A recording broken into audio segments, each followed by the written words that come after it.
Yum yum. Let's start by seasoning our fish with salt and pepper, guys. Black pepper, guys. So let's melt our butter, guys, to cook our fish. So let's cook our salmon on both sides until it's fully cooked, guys. Now that our fish is cooked, guys, let's set it aside. And now using the same pan, guys, let's saute our onions. Just a half of chicken cube, guys. This is optional.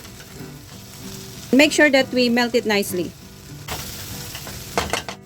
Now let's add our flour. This is flour, guys. And we just mix it nicely. And now we can add our water, guys. We're making a gravy now. This is gonna be our gravy. So mix it nicely. Now it's time to add our other seasonings, guys.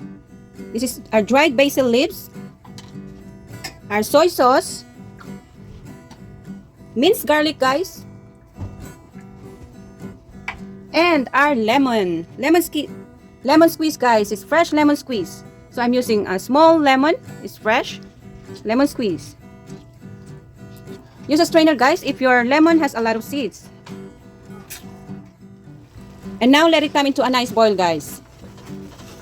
Look at that. We're making a nice gravy, guys. Look at that. It's perfect. So now it's time to add back our fish, guys. Wow, this is really looking great.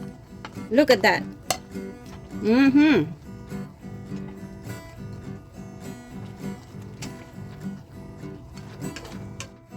And lastly, guys, let's add our chopped broccoli. Just sprinkle it like this, guys, and cook it for another minute.